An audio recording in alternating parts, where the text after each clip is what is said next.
नमस्कार दोस्तों, मैं कुलदीप भारद्वाज डागोर्स लर्निंग ऐप में स्वागत करता हूं। दोस्तों, जैसा कि आपको पता है कि हमारा जो पिछला लेक्चर है उसमें हमने प्रकाश वाले टॉपिक को शुरू किया था और हमने परावर्तन की बात हम कर रहे थे। परावर्तन में भी हमने आपको परावर्तन के प्रकार बताए, इसके अलावा दर्पण की बात की। दर्पण भी हमने उसके टाइप्स बताए थे और दर्पण जो हैं वो कितने दो प्रकार के हमने बताए थे। और दोनों प्रकार दर्पणों के कौन कौन से दोस्त हमने बताए थे आपको। दर्पणों की जब हमने बात की थी तो दर्पण के हमने कितने प्रकार बताए? दो प्रकार बताए। एक प्रकार कौन सा दर्पण हमने बताया? तो एक बताया था हमने समतल दर्पण, जिसकी हमारी बातें कंप्लीट हो गई थी समतल दर्पण की। दूसरा जो दर्पण है वो कौन सा है? गोलीय दर्पण की हम बात करते हैं। किसकी बात करते हैं दोस्तों? गोलीय दर्पण की बात करते हैं। तो अब जो चर्चा है वो किसकी करेंगे? इस सेकंड दर्पण की बात करेंगे हम। और वो सेकंड जो दर्पण है हमारा वो कौन सा है? गोलीय दर्पण। तो अब बात कर लेते हैं भाई, गोलीय दर्पण जो होते हैं वो किस प्रकार के होते हैं।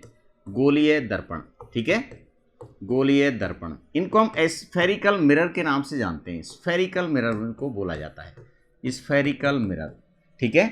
डेफिनेशन या डिफाइन जो हमने किया था पहले, जब इनका क्लासिफिकेशन बताया था उस समय हमने बताया था कि इसको किस तरह से हम बनाते हैं, प्राप्त करते हैं, ठीक है दोस्तों। तो सबसे पहले तो बात आती है गोलीय दर्पण है क्या। कोई भी कांच का खोखला गोला है, उसका एक भाग काट लें और उसकी एक सतह पर परावर्तक पदार्थ का लेप कर दें, तो वही क्या कहलाता है? गोलीय दर्पण कहलाता है, ठीक है। क्या कहलाता है? गोलीय दर्पण। मान लो ये कांच का गोला है, खोखला, ये क्या है? गोला है। ये कांच का खोखला गोला है दोस्तों। इस गोले में से हमने इसका एक पार्ट यहां से काट दिया और एक पार्ट को काटने के पश्चात यहां पर इस पार्ट को हमने क्या किया? इस पार्ट के एक तो इसका गर्त वाला भाग है, एक इसका उभरा भाग है। एक बार गर्त वाले भाग पर पॉलिश कर दी कांच की, उसकी परावर्तक पदार्थ की, और एक बार उभरे भाग पर पॉलिश कर दी। तो दो हमारे पास में दर्पण यहाँ इस खोखले गोले के द्वारा प्राप्त हो जाते हैं, ठीक है। अगर हम गर्त वाले भाग पर पॉलिश करते हैं और उभरा भाग इसका परावर्तक सतह कहलाता है, तो दर्पण कौन सा है? दर्पण है उत्तल। कौन सा दर्पण है? उत्तल। और यदि इसके उभरे भाग पर हमने परावर्तक पदार्थ का लेप किया है और परावर्तक सतह इसका गर्त वाला भाग है, तो अवतल कौन जो दर्पण है वो कौन सा दर्पण है? वो अवतल प्रकार का दर्पण है। क्या प्रकार का दर्पण है? अवतल प्रकार। तो गोलीय जो दर्पण होते हैं वो कितने प्रकार के होते हैं दोस्तों? ये गोलीय दर्पण दो प्रकार के होते हैं। कितने प्रकार के होते हैं? दो प्रकार के, ठीक है। और दोनों प्रकारों में कौन कौन से प्रकार हमने बात की? तो एक तो कौन सा है? उत्तल, और दूसरा कौन सा है? अवतल। दूसरा कौन सा है? अवतल दर्पण। दूसरा कौन सा है? अवतल दर्पण। एक कौन सा है? उत्तल दर्पण, ठीक है दोस्तों। अब इन दोनों दर्पणों से हम प्रतिबिंबों के बनने की बात समझेंगे, ठीक है। लेकिन प्रतिबिंब जब बनते हैं उससे पहले हमें कुछ परिभाषाएं इन दर्पणों से संबंधित बातें करनी पड़ेंगी कि भाई इनकी परिभाषाएं क्या हैं, ठीक है। उन परिभाषाओं को हम देख लेते हैं। दर्पणों से संबंधित परिभाषाएं, दर्पणों से संबंधित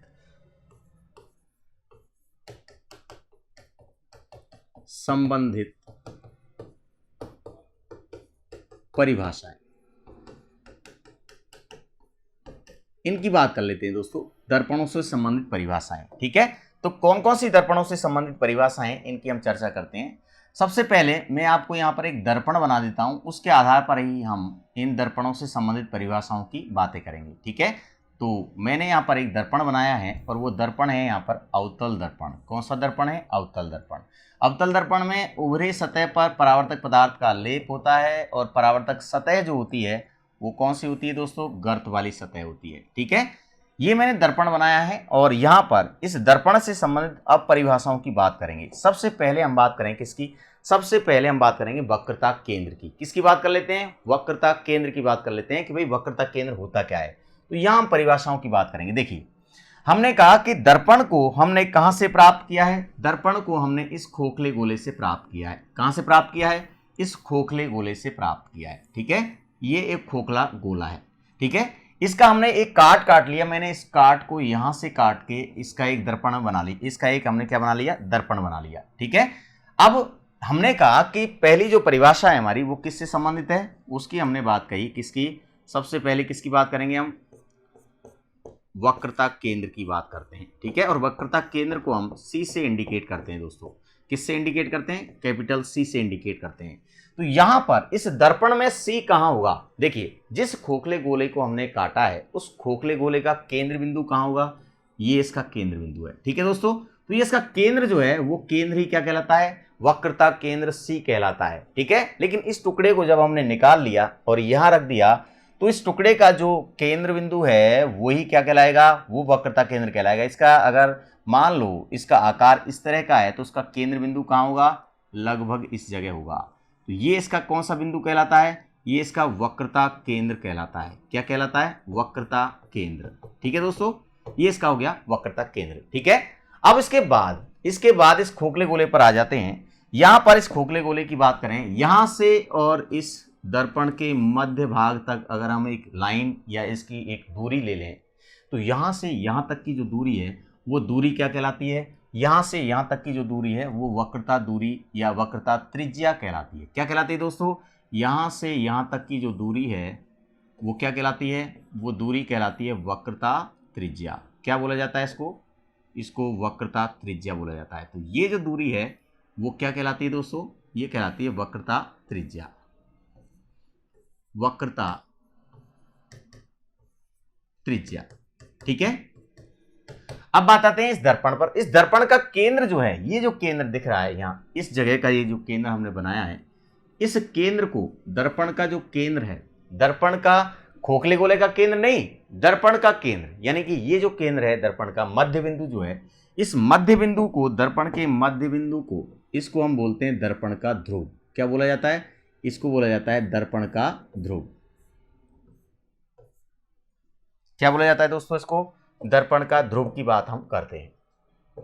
तो दोस्तों गोलीय दर्पणों से प्रतिबिंब बनने के लिए, उसके लिए सबसे पहले हमें क्या देखना पड़ेगा, इसके लिए कुछ गोलीय दर्पणों से संबंधित परिभाषाओं की हमें बात करनी पड़ेगी। उसके बाद में हम प्रतिबिंबों के बनने की प्रक्रिया समझेंगे। ठीक है दोस्तों, तो कुछ गोलीय दर्पण से प्रतिबिंब की परिभाषाएं, इनकी हम बात कर लेते हैं। गोलीय दर्पणों से संबंधित परिभाषाएं, संबंधित परिभाषाएं।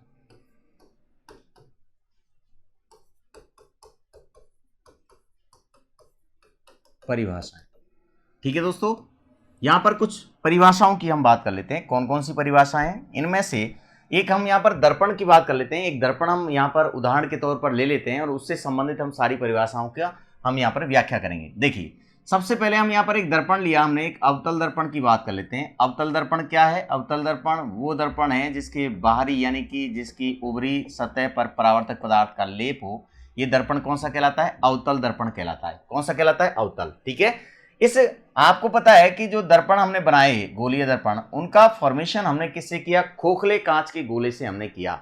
माना कि ये एक खोखला कांच का गोला है। ये क्या है, एक खोखला कांच का गोला है। ठीक है, इस खोखले कांच के गोले से हमने क्या किया, इस खोखले कांच के गोले से इस दर्पण को हमने उठाया, उस दर्पण को हमने क्या किया, बनाया है। ठीक है, इसका हमने एक पार्ट लिया, यहां से यहां तक इसकी एक काट ले ली इस खोखले गोले की। ठीक है, और इससे दर्पण बना दिया, इसकी पॉलिश कर दी बाहरी सतह पर। अब सबसे पहले हम एक परिभाषा की बात करते हैं। वो परिभाषा क्या है वो देखिए आप। सबसे पहले हम बात करेंगे किसकी, सबसे पहले हम बात करेंगे वक्रता त्रिज्या की।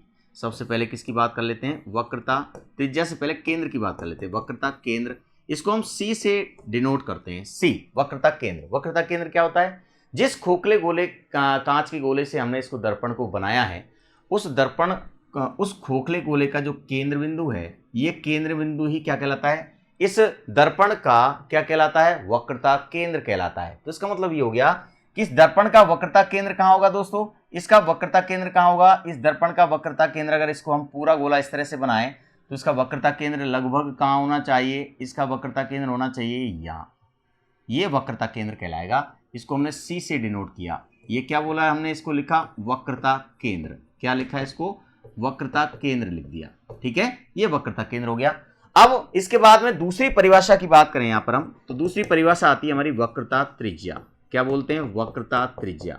ठीक है, वक्रता त्रिज्या जो होती है वो कहां से कहां तक होती है, तो यहां हम ये कहें वक्रता त्रिज्या कि इस जो हमने दर्पण लिया है इसके केंद्र से, इसके दर्पण के केंद्र से, और इस दर्पण का जो केंद्र है, दर्पण का केंद्र, इसको हम ध्रुव के नाम से जानते हैं, ध्रुव पी। यानी कि इसे हम क्या बोलते हैं यहां पर, इससे हम बोलते हैं ध्रुव पी, जो कि इसका दर्पण का मध्य बिंदु है। ठीक है, इसको क्या बोला जाता है, ध्रुव पी बोला जाता है। क्या बोला जाता है, ध्रुव P। तो ध्रुव P और C के मध्य की जो दूरी है वो क्या कहलाती है, ये दूरी जो है वो क्या कहलाती है, वक्रता त्रिज्या कहलाती है। क्या कहलाती है, वक्रता त्रिज्या। तो यहां पर वक्रता त्रिज्या है क्या दोस्तों, इन दोनों के मध्य की दूरी जो है वो क्या कहलाती है, वक्रता त्रिज्या कहलाती है। तो ये क्या है, ये वक्रता त्रिज्या है, वक्रता त्रिज्या, ठीक है, ये वक्रता त्रिज्या कहलाती है, त्रिज्या। ठीक है दोस्तों, ये वक्रता त्रिज्या हो गई। अब इसके बाद में इस लाइन को अगर हम आगे बढ़ा दें इस प्रकार से, इस लाइन को, पूरी लाइन को यहां पर हम क्या करें, सी और इसको पूरा आगे बढ़ा दें, जो वक्रता त्रिज्या को मिलाने वाली लाइन है यही क्या कहलाती है, ये लाइन कहलाती है मुख्य अक्ष। क्या कहलाती है, मुख्य अक्ष कहलाती है। क्या कहलाती है, मुख्य अक्ष। इसको प्रिंसिपल एक्सिस के नाम से हम जानते हैं, ठीक है। लेकिन इस प्रिंसिपल एक्सिस पर वक्रता त्रिज्या वो है जो P और किसके, C के मध्य की दूरी है, ठीक है। ये इसकी क्या कहलाती है, वक्रता त्रिज्या। इसके साथ में यहां पर एक परिभाषा और आती है किसकी, ध्रुव की, ठीक है। इस ध्रुव को हम P से इंडिकेट करते हैं। ध्रुव क्या है, तो हमने कहा दर्पण का मध्य बिंदु जो है वो क्या कहलाता है, ध्रुव कहलाता है, ठीक है। इसके साथ में एक और परिभाषा इसकी आती है मुख्य अक्ष। क्या कहलाती है, मुख्य अक्ष। तो मुख्य अक्ष हमने कहा कि जो C और P को मिलाने वाली एक रेखा है, लंबी जो रेखा चली जाती है वो क्या कहलाती है, मुख्य अक्ष कहलाती है, ठीक है। और C और P के मध्य की जो दूरी है वो क्या कहलाती है, वक्रता त्रिज्या कहलाती है, ठीक है। इसके बाद हम बात करते हैं किसकी, फोकस की। किसकी बात करते हैं, फोकस क्या है, फोकस, ठीक है दोस्तों। फोकस इसे हम F से इंडिकेट करते हैं। F क्या है, F वो बिंदु होता है जो प्रकाश की किरणें जब दर्पण पर आपतित होती हैं तो आपतन के पश्चात परावर्तन होता है। परावर्तन के पश्चात जब प्रकाश की किरणें परावर्तन के पश्चात जिस बिंदु पर मिलती हैं वो क्या कहलाता है, उसका फोकस कहलाता है। क्या कहलाता है, फोकस, ठीक है। तो यहां पर फोकस जो होता है वो फोकस एक तरह से हम ये कहें मुख्य अक्ष को जिस स्थान पर काटती है वही बिंदु कौन सा कहलाएगा, फोकस कहलाएगा। और फोकस माना कि ये इसका क्या है, फोकस है, ठीक है। ये क्या है, इसका फोकस। तो फोकस क्या है, फोकस वो बिंदु है जब कोई प्रकाश की किरण दर्पण पर परावर्तन के पश्चात मुख्य अक्ष को जिस स्थान से काटती है वो बिंदु क्या कहलाता है, फोकस कहलाता है, ठीक है। तो प्रकाश किरणें ऐसे मान लो आती हैं तो दर्पण को इस बिंदु से ये क्या करती हैं, काटती हैं। और फोकस के मध्य की दूरी, यानी फोकस और P यानी ध्रुव के मध्य की दूरी, ये कहलाती है फोकस दूरी। क्या कहलाती है, फोकस दूरी कहलाती है। यानी फोकस और दर्पण के ध्रुव P के मध्य की दूरी क्या कहलाती है, फोकस दूरी। तो फोकस दूरी जो है वो क्या कहलाती है, वो P और F के मध्य की दूरी है, F के मध्य की दूरी, ठीक है दोस्तों। तो इस तरह से दर्पणों से संबंधित क्या है, परिभाषाएं। दर्पण यहां पर हमने कौन सा लिया है, अवतल दर्पण लिया है। ऐसे ही दर्पण, दूसरा दर्पण भी हम यहाँ ले सकते हैं, वो उत्तल दर्पण से भी हम यहाँ पर आसानी से समझ सकते हैं, ठीक है। ये कुछ परिभाषाएं जिनकी हमने बात की। अब इसके बाद हम प्रतिबिंबों के बनने की बात करेंगे। किसकी बात करेंगे हम, प्रतिबिंबों के बनने की, जो कि इससे संबंधित है गोलीय दर्पणों से प्रतिबिंबों का बनना। तो अब बात करते हैं दोस्तों हम गोलीय दर्पणों से प्रतिबिंब के बनने की। गोलीय दर्पणों से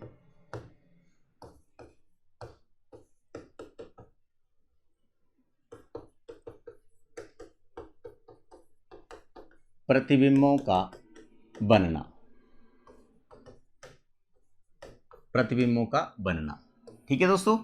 इन प्रतिबिंबों को बनाने के लिए यहां पर गोलीय दर्पणों से कुछ परावर्तन के नियम भी होते हैं। गोलीय दर्पणों से परावर्तन के नियम जो कि अलग प्रकार के होते हैं, जो हमारे सामान्य जो नियम है परावर्तन के उनसे कैसे होते हैं, डिफरेंट होते हैं। तो यहाँ पर अगर हम बात करें गोलीय दर्पणों से परावर्तन के नियमों की, तो कुछ नियम जो हैं वो अलग होते हैं। इनमें से क्या नियम है कि परावर्तन जब होता है तो परावर्तन के पश्चात जो प्रकाश की किरणें वो किस ओर जाएंगी, आने वाली किरणें किस प्रकार से होंगी, उस आधार पर गोलीय परावर्तन के नियम दिए जाते हैं, ठीक है दोस्तों। तो यह गोलीय परावर्तन के नियम हम प्रतिबिंबों के बनने के साथ हम समझें। गोलीय परावर्तन के नियम, गोलीय दर्पणों से परावर्तन नियमों की बात करें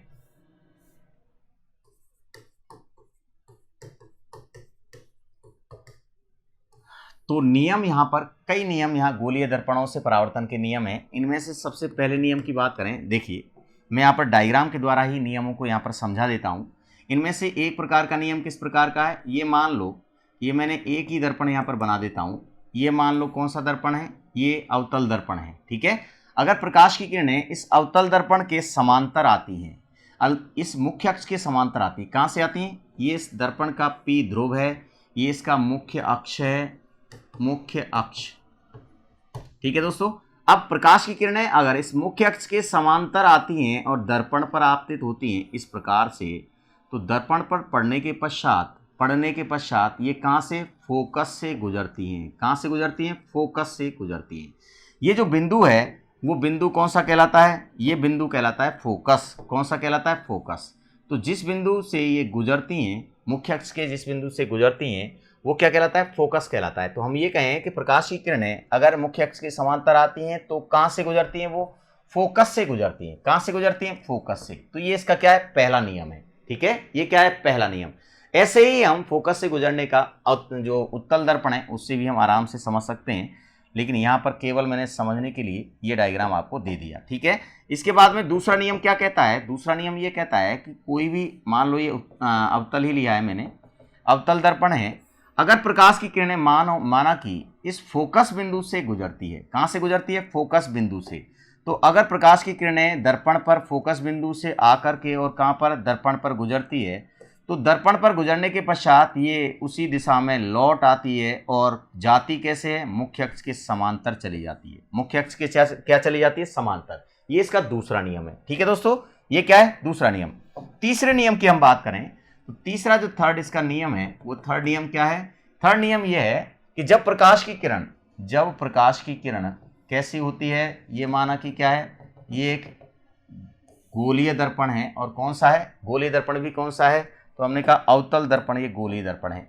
अब की बार क्या होता है कि जब कोई प्रकाश की किरण माना कि इस C प्रकाश केंद्र से गुजरे, कहां से गुजरे, C क्या बोला हमने, प्रकाश केंद्र नहीं, सॉरी, वक्रता केंद्र जो होता है, अगर प्रकाश की किरण वक्रता केंद्र से गुजरे और वो कहां पर, इस दर्पण पर आपतित हो, ठीक है। और दर्पण पर किस प्रकार से आपतित हो दोस्तों, इस प्रकार से आपतित हो, ऐसे आपतित हो।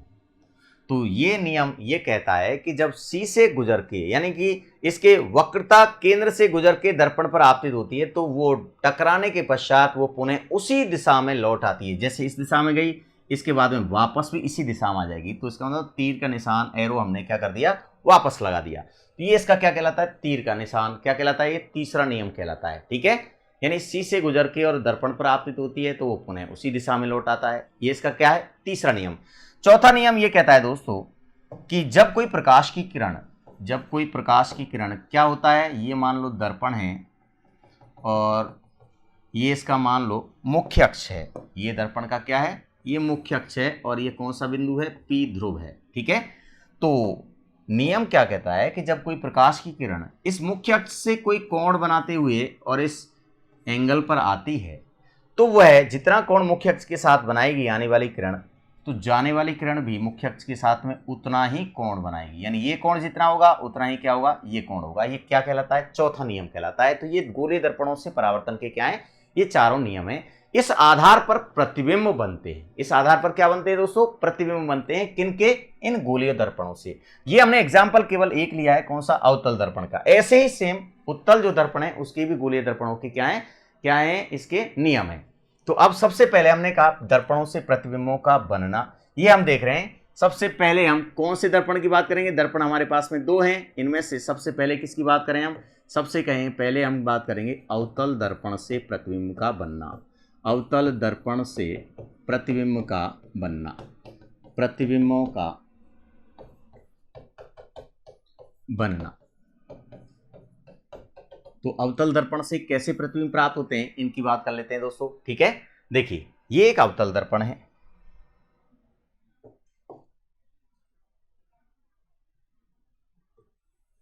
ये हमारा एक अवतल दर्पण है। इस अवतल दर्पण पर अगर हम बात करें तो ये इसकी क्या है, मुख्य अक्ष है। ये क्या है, मुख्य अक्ष, ठीक है। इस मुख्य अक्ष के सामने जो बिंदु हैं वो कौन कौन से हैं, इनकी बात कर लेते हैं। देखिए C जो होता है इसका प्रकाश केंद्र, सॉरी वक्रता त्रिज्या, वो C कहाँ होता है, यहाँ होता है। C का आधा जो होता है वो उसका फोकस बिंदु होता है। क्या होता है? फोकस बिंदु। यानी कि वक्रता त्रिज्या का आधा क्या होती है? फोकस दूरी होती है। तो यहाँ पर हम आपको एक बात और बता देते हैं, जब हमने ये बात की थी किसकी, यहाँ हमने बात की वक्रता त्रिज्या की, इस वक्रता त्रिज्या की बात की, तो वक्रता त्रिज्या जो होती है उसे भी हम सी से ही इंडिकेट करते हैं। तो सी जो होता है, सी वो किसके, एफ के दोगुने के बराबर होता है। यानी फोकस दूरी जो होती है दोस्तों उसका क्या होता है? दोगुना होता है। या जो हम ये कहें, या हम क्या कहें, एफ जो होता है वो वक्रता त्रिज्या का क्या होता है? आधा होता है। वक्रता त्रिज्या का क्या होता है? आधा। ठीक है। या दूरी अगर हम बात करें वक्रता त्रिज्या और इसकी फोकस दूरी की, तो इनमें संबंध की बात करें तो देखो फोकस दूरी तो यहाँ से यहाँ तक की है और वक्रता त्रिज्या कहाँ से कहाँ तक की? यहाँ तक की, जो कि वक्रता त्रिज्या इस एफ फोकस दूरी का क्या है? डबल है। ठीक है। अब ये आपको याद रखना है। अब बात करते हैं हम किसकी? इस दर्पण से प्रतिबिंब के बनने की। किसकी बात करें हम? दर्पण से प्रतिबिंब के बनने की। देखिए ये सी है और ये बिंदु कौन सा है? एफ है। और इसके बाद सी जो होता है वक्रता केंद्र, उससे जो आगे का है वो इसमें एक और पोजीशन आएगी सी और अनंत के मध्य, और यहाँ कहीं वस्तु रखी है, यहाँ कहीं वस्तु रखी है सी के परे, तो उसको सी से परे या हम क्या कहेंगे? सी से परे या हम क्या कहेंगे? अनंत कहेंगे। क्या कहेंगे? अनंत। ठीक है। तो अनंत जो होती है वो पहली पोजीशन, यानी वस्तु हम अनंत पर रख दें। दूसरी पोजीशन हमारी सी से परे या अनंत और सी के मध्य में आएगी। तीसरी पोजीशन हमारी कहाँ आएगी? सी पर आएगी। चौथी पोजीशन कहाँ आएगी? फोकस पर आएगी। और पांचवी पोजीशन हमारी आएगी कहाँ पर? ध्रुव और फोकस के मध्य में। तो ऐसे करके इनकी हम क्या ज्ञात करेंगे? इनके यहां पर अगर हम वस्तुओं को रखें तो प्रतिबिंब कहां कहां प्राप्त होते हैं, इनकी हम बात करेंगे। ठीक है। तो यहां वस्तुओं के हमने स्थितियों की बात कर लेते हैं कि भाई हम वस्तु को कहां कहां रखें। तो देखिए मैंने ग्रीन रंग से एक वस्तु बताई है। यहां पर सबसे पहले मैंने वस्तु को कहां रख दिया? इस जगह रख दिया। ये इसकी फर्स्ट पोजीशन है। ये इसकी क्या है? First position. और ये फर्स्ट पोजीशन क्या है? अनंत है। ये क्या है? अनंत। ठीक है। एक तो हम कहां रखेंगे वस्तु को? इस दर्पण के सामने अनंत पर। दूसरी पोजीशन हम कहां रख दें इसको? दूसरी पोजीशन हम रख दें इसको कहां पर? अनंत और सी के मध्य, या हम क्या रख दें? सी से परे। दूसरी पोजीशन ये है। तीसरी पोजीशन हम कहां रख दें? इसे हम कहां रख दें? वस्तु को सी पर रख देते हैं। कहां रख दें? सी पर। तीसरी पोजीशन कहां पर आएगी? सी पर। चौथी पोजीशन हम कहां रख दें? सी और एफ के मध्य। ये चौथी पोजीशन है। कहां पर है ये? सी व एफ के मध्य। ठीक है। पांचवी पोजीशन हम कहां रख दें इस वस्तु को? तो पांचवी पोजीशन क्या है दोस्तों? पांचवी पोजीशन हम कहां रख दें इसको? इस पांचवी पोजीशन में हम इसको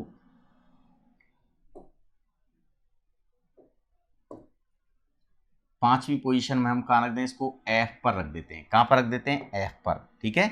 ये जो बिंदु है, ये वाला जो बिंदु है वो हमने क्या मान लिया? एफ मान लिया। तो पांचवी पोजीशन पर क्या हो गया? एफ पर रख दिया। कहां रख दिया? एफ पर। और चौथी पोजीशन में कहां है? सी व एफ के मध्य।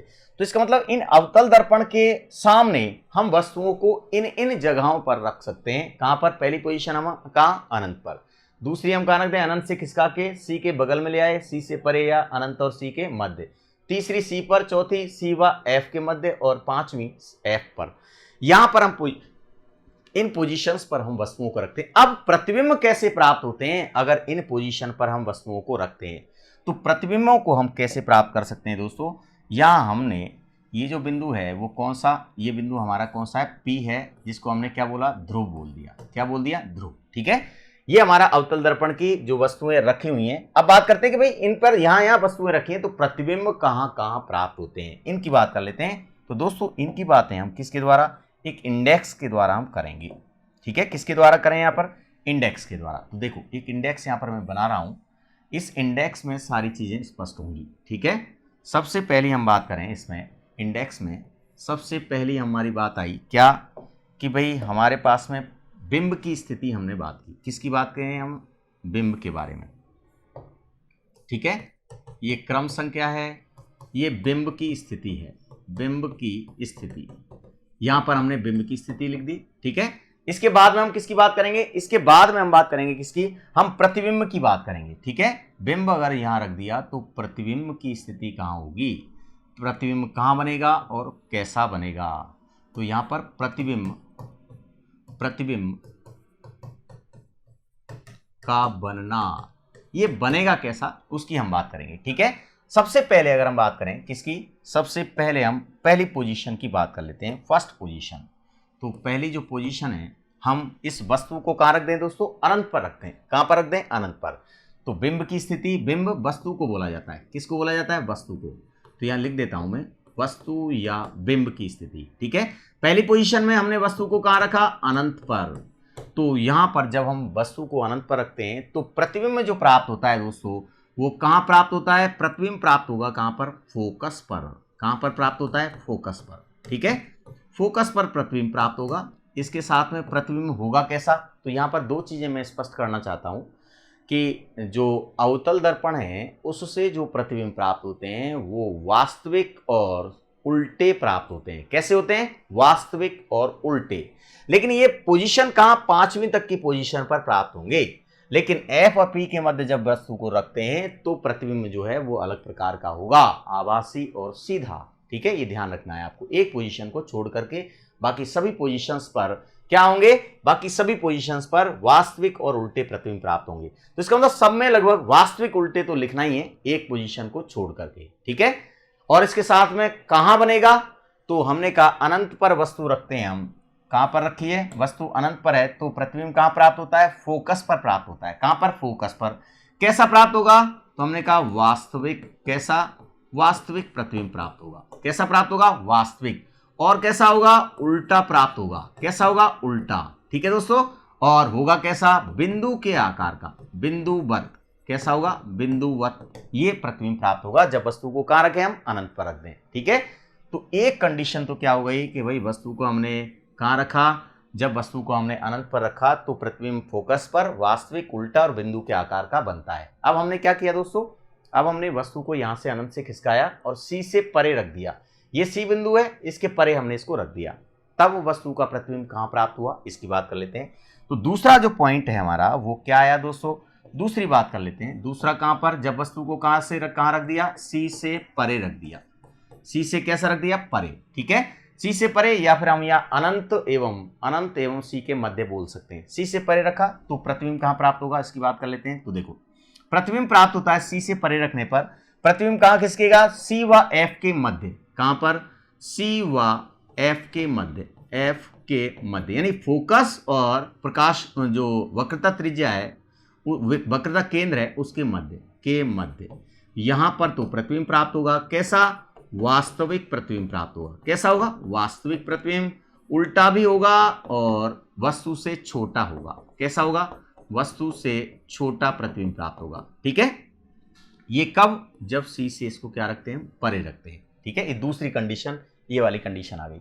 अब की बार क्या करें दोस्तों, हम सी पर रख देते हैं। सी पर जब वस्तु को रखते हैं तो प्रतिबिंब का आकार तो बराबर ही प्राप्त होता है। ठीक है, और प्राप्त कहां होगा, वो भी बराबर कब प्राप्त होगा, जब सी पर ही वस्तु रखी है तो सी पर ही प्रतिबिंब प्राप्त हो, तब वस्तु का प्रतिबिंब कैसा, बराबर होगा। वास्तविक होगा, उल्टा होगा, बराबर होगा, और कैसा, कहां पर बनेगा, सी पर बनेगा।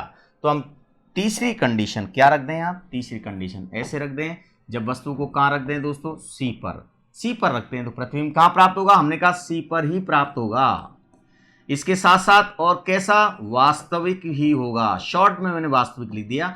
इसके साथ साथ कैसा, उल्टा प्राप्त होगा। इसके साथ साथ कैसा, बराबर, वस्तु के कैसा होगा, बराबर प्राप्त होगा। ठीक है दोस्तों, तो ये सी की कंडीशन हमारी आ गई। इसके बाद हम किसकी बात करें, इसके बाद चौथी कंडीशन की बात करें। चौथी कंडीशन कहां है, सी और एफ के मध्य, यानी वस्तु को सी और एफ के मध्य रख दें तो कहां प्रतिबिंब प्राप्त होगा। देखो, सी व एफ के मध्य, एफ के मध्य। तो जब इसको सी व एफ के मध्य रखते हैं तो प्रतिबिंब कहां प्राप्त होगा, प्रतिबिंब प्राप्त होगा दोस्तों इसका सी से परे या सी व अनंत के मध्य प्रतिबिंब प्राप्त होगा। सी से परे या सी व अनंत के मध्य। तो इसको कैसे लिखेंगे हम, इसको हम इस तरह से लिख सकते हैं, प्रतिबिंब कैसा, सी से परे प्रतिबिंब कैसा, वास्तविक होगा। कैसा होगा, वास्तविक, और कैसा, उल्टा, और इसके अलावा कैसा, वस्तु से कैसा होगा, बड़ा होगा। वस्तु से बड़ा, वस्तु से बड़ा प्राप्त होगा। ठीक है दोस्तों, ये वस्तु से बड़ा प्राप्त होगा जब सी व एफ के मध्य रखते हैं। अब हमारी अंतिम जो बातें हैं उसकी हम बात कर लेते हैं भाई, कि इसका जो प्रतिबिंब है वो कैसे प्राप्त होगा।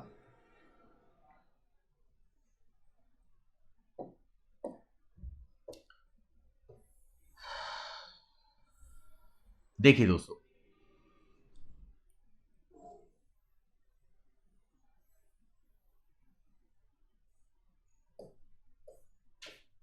अब बात करते हैं हमारी पांचवी कंडीशन की। पांचवी कंडीशन क्या है यहाँ पर, जब वस्तु कहां पर है, एफ पर उपस्थित है, यानी कि फोकस पर उपस्थित है, एफ पर रखी है, तो प्रतिबिंब कहां प्राप्त होगा, अनंत पर प्रतिबिंब प्राप्त होगा। कहां पर प्राप्त होगा, अनंत पर।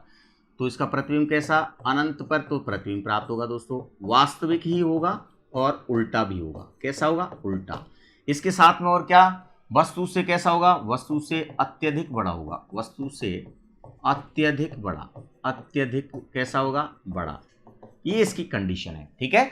लेकिन अंतिम जो कंडीशन है, एक कंडीशन और आती है कि वस्तु को अगर हम कहां रख दें, इस जगह रख दें। कहां पर रख दें दोस्तों, इस एफ और पी के मध्य रख दें। ये हमारी कौन सी पोजीशन है, ये छठी पोजीशन है। कहां पर रखें, एफ व पी के मध्य। इसके मध्य अगर वस्तु को रख दें तो फिर प्रतिबिंब कहां प्राप्त होगा। इसकी अगर हम बात करें कि भाई इसका प्रतिबिंब जो है वो कहां प्राप्त होगा और कैसा प्राप्त होगा, इसकी हम बात कर लेते हैं। तो इसकी जो कंडीशन है वो अलग प्रकार की होती है। कैसे अलग प्रकार की होती है, इसकी हम बात कर लेते हैं दोस्तों। तो इसका जो प्रतिबिंब है, जब एफ और पी के मध्य रखते हैं तो दर्पण के पीछे बनेगा, आभासी एवं सीधा बनेगा, आभासी एवं सीधा, और दर्पण के पीछे, ठीक है। तो यहां पर इसके प्रतिबिंब की बात करें तो कैसा, दर्पण के पीछे तो प्रतिबिंब प्राप्त होगा, दर्पण के पीछे, ठीक है। और कैसा होगा, आभासी एवं सीधा, आभासी एवं सीधा, सीधा प्रतिबिंब प्राप्त होगा। और इसके साथ में एक कंडीशन और है कि ये प्रतिबिंब कैसा होगा, बड़ा भी होगा। कैसा होगा, बड़ा प्रतिबिंब होगा। आवर्धित प्रतिबिंब जो है वो हमारा इसके द्वारा प्राप्त होगा। प्रतिबिंब कैसा होगा इसका, बड़ा। ये एक कंडीशन है, ठीक है दोस्तों। तो ऐसे करके हम ये कहें कि अवतल दर्पण के द्वारा इन कंडीशंस पर रखते हैं वस्तुओं को, तो वस्तुओं के जो प्रतिबिंब है वो इस प्रकार से प्राप्त होते हैं। मोटे तौर पर हम ये कहें कि पहली 5 कंडीशन जो हमने बताई हैं उनमें वास्तविक उल्टा प्रतिबिंब होगा, छठी कंडीशन में सीधा और आभासी, ठीक है। बाकी अन्य की बात करें तो पोजीशंस कैसी होंगी, अलग अलग। ये जो दर्पण है, अवतल दर्पण, उससे बनने वाले जो प्रतिबिंब हैं उनकी स्थितियां हैं, उनकी विशेषताएं हैं, ठीक है। अब बात करते हैं हम किसकी, उत्तल दर्पण की। अब किसकी बात करें हम, उत्तल दर्पण की, कि भाई उत्तल दर्पण से प्रतिबिंब कैसे प्राप्त होते हैं। तो सेकंड हमारा दर्पण जो है वो कौन सा आता है, सेकंड जो दर्पण है वो कौन सा आता है, उत्तल दर्पण। तो अब बात करते हैं किसकी, उत्तल दर्पण से प्रतिबिंब, उत्तल दर्पण द्वारा प्रतिबिंब बनना।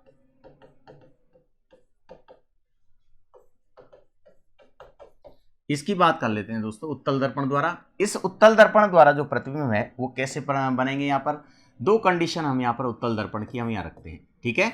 कब, क्या क्या कंडीशन है इसकी हम बात कर लेते हैं। तो एक कंडीशन तो क्या कहती है, जब वस्तु कहाँ रख दें हम, जब वस्तु अनंत पर हो। कहाँ पर हो, अनंत पर, ठीक है, अनंत पर हो। तो यहां पर हम वस्तु का प्रतिबिंब कैसा प्राप्त होगा इसकी हम बात कर लेते हैं। तो देखो, जब वस्तु को अनंत पर रखते हैं किसी उत्तल दर्पण के सामने, तो प्रतिबिंब कैसा प्राप्त होगा, प्रतिबिंब तो प्राप्त होगा वस्तु से छोटा। कैसा प्राप्त होगा, वस्तु से छोटा प्रतिबिंब प्राप्त होगा।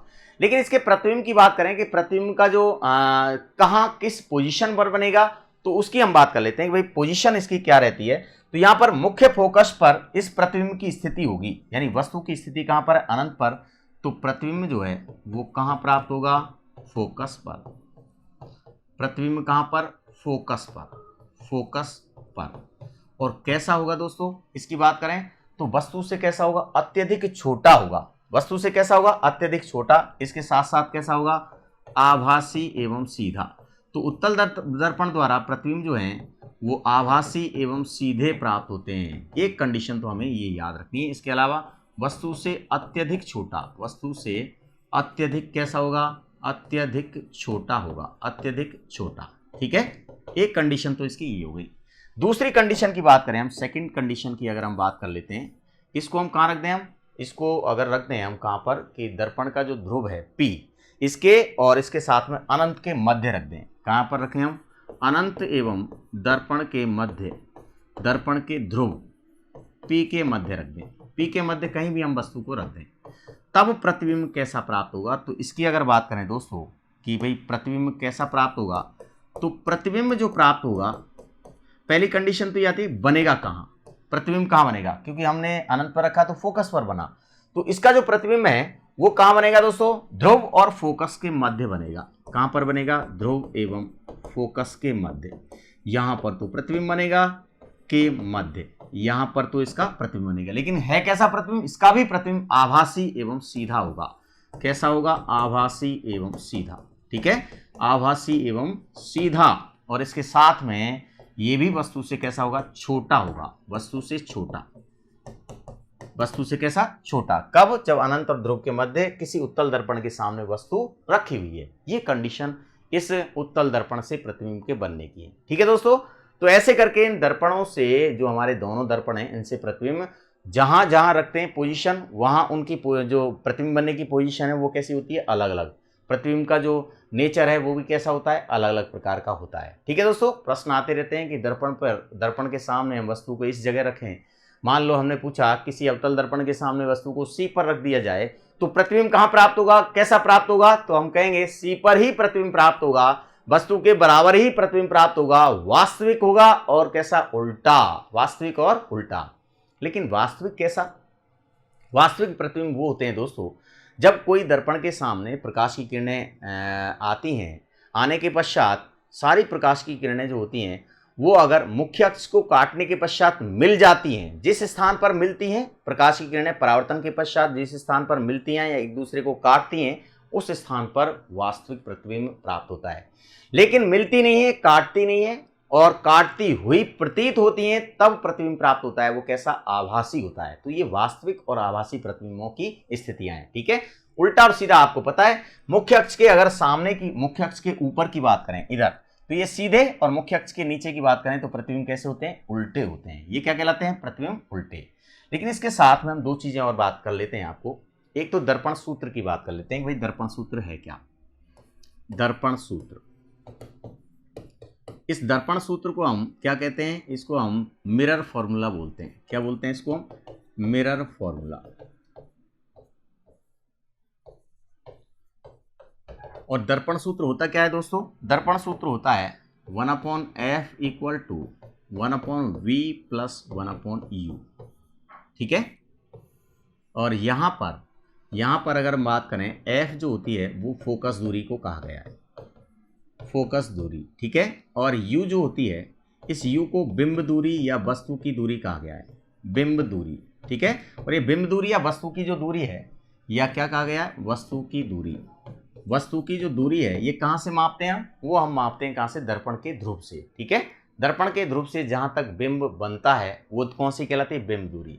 और v जो होती है उसको हम कहते हैं प्रतिबिंब दूरी, प्रतिबिंब दूरी। प्रतिबिंब जहाँ बनता है वहाँ से और दर्पण के ध्रुव के मध्य की दूरी जो है वो क्या कहलाती है, प्रतिबिंब दूरी कहलाती है। ये क्या है, ये दर्पण सूत्र कहलाता है। क्या कहलाता है दोस्तों, दर्पण सूत्र।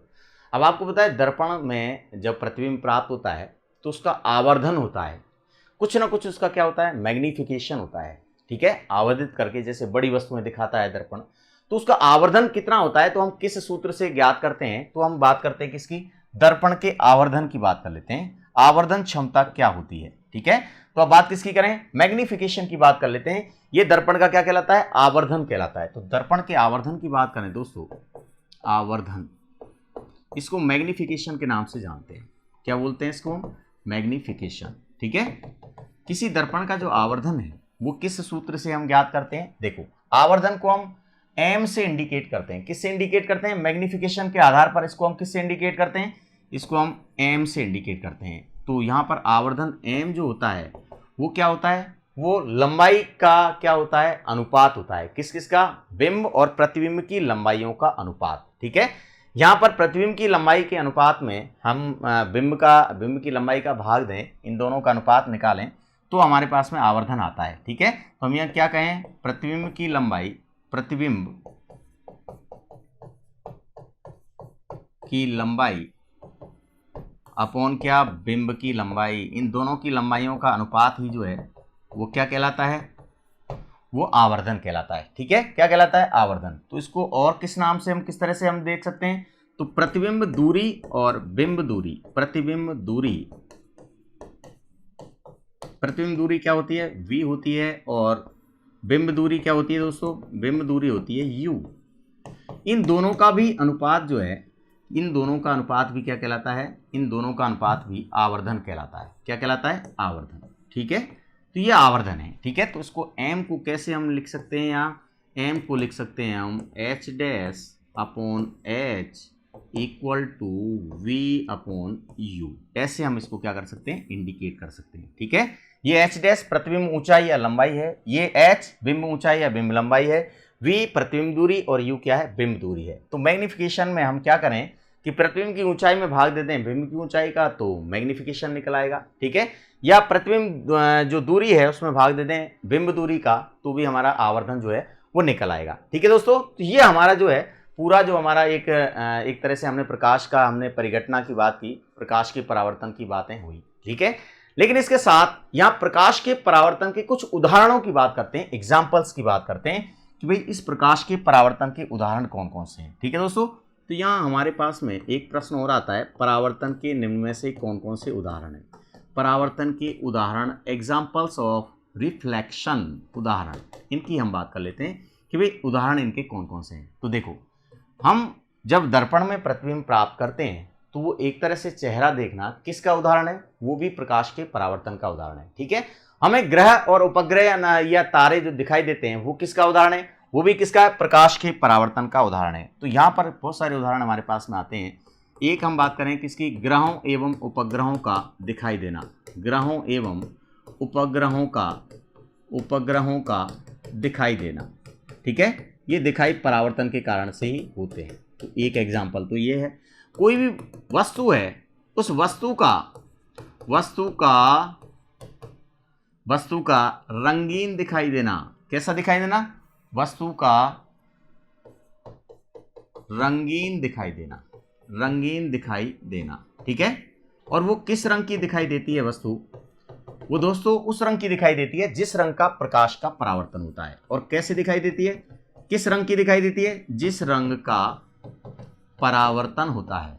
ठीक है, परावर्तन होता है, उस रंग की वो वस्तु क्या होती है, दिखाई देती है, रंग की दिखाई देती है। ठीक है, जैसे पेड़ जो होते हैं, पेड़ पौधे, वो हरे रंग के दिखाई देते हैं, तो हरे रंग के पदार्थ जो होता है, हरे रंग जो होता है उसका रिफ्लेक्शन प्रकाश के द्वारा होता है, इसलिए हमारे आंखों द्वारा वो कैसा, वो हरे रंग का दिखाई देता है। क्या दिखाई देता है, हरे रंग का।